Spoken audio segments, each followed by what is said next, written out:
जो हम लोग डिस्कशन करने वाले हैं, वह है इज़राइल और फ़िलिस्तीन विवाद जो 7 अक्टूबर 2023 से जारी है। दोस्तों, हम सभी जानते हैं इज़राइल एक मिडिल ईस्ट नेशन है और जो मेडिटेरियन सी के ईस्ट में अवस्थित है। इसकी सीमाएँ लेबनान, जॉर्डन, मिस्र, सीरिया के साथ साझा करती है। इज़राइल की स्थापना 14 मई 1948 में यहूदी लोगों के लिए किया गया था। अब भारत और इज़राइल के संबंधों की चर्चा करते हैं। शुरुआती के दिनों में इज़राइल को राष्ट्र की मान्यता देने के बाद भी संबंध प्रगाढ़ नहीं थे।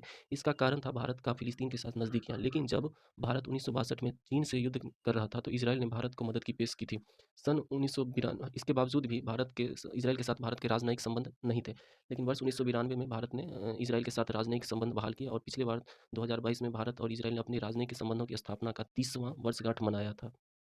दोस्तों, अब हम लोग टॉपिक पे डिस्कशन करने वाले हैं। जैसा कि इसमें राइटर बता रहे हैं, a month since Hamas terror attack on October 7 and Israeli military response, it is clear that bombing Gaza can't go indefinitely. Israel's stated military goal in Gaza is to finish off Hamas terrorist group. Around 10,000 people have been killed in Gaza since the start of the Israeli operation, half of them reportedly children.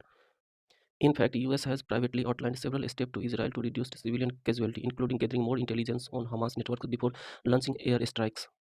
दोस्तों, यहाँ पे writer बता रहे हैं कि 1 महीना से ज़्यादा लड़ाई का हो चुका है। इज़राइल का मिलिट्री गोल गाज़ा से हमास टेररिस्ट ग्रुप को पूरी तरह से सफाया करना है। अब तक गाज़ा में करीब 10,000 लोगों की जानें जा चुकी हैं, जिनमें से आधे बच्चे हैं और आधे से ज़्यादा बच्चे हैं। राइटर ने एक मिलिट्री हाईटेक वाले देश से इस तरह के वाक़या का एक्सपेक्ट नहीं किया कर रहे हैं। हालाँकि यूएस ने कैज़ुअल्टी को कम करने के लिए अपनी इंटेलिजेंस का अच्छा इस्तेमाल कर रहा है, जो कि हम आगे चर्चा करने वाले हैं।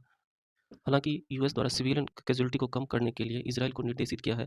इसके लिए हमास के ऊपर ज़्यादा से ज़्यादा इंटेलिजेंस का यूज़ किया जा रहा है किया जा रहा है। Rising civilian casualty in Gaza would not help foreign policy goal for securing itself in tough neighbourhood.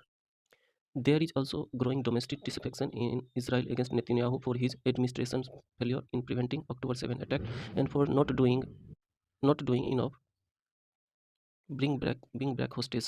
In a recent poll, so that 76 of Israeli wanted Netanyahu to resign. दोस्तों, यहाँ पे राइटर ने चिंता व्यक्त की है कि गाज़ा में सिविलियन कैजुअलिटी का बढ़ना इजराइल की विदेश नीति के लिए हितकर नहीं है और खास करके उसके संबंध अपने पड़ोसी के साथ हितकर नहीं हो सकते हैं यदि गाज़ा में सिविलियन कैजुअलिटी बढ़ती है। अब इजराइल के अंदर भी कई वर्ग ऐसे हैं जो नेतन्याहू को फेल्योर मानते हैं। अभी हाल ही में एक पोल किया गया था जिसमें 76% इजरायली ने नेतन्याहू से रिजाइन की अपेक्षा की है। Even assuming Israel achieves its military objective in Gaza, it needs to think about what comes after. Having peacekeepers or international force there as an interim solution may not materialize either, but a vacuum will only allow Hamas to regroup.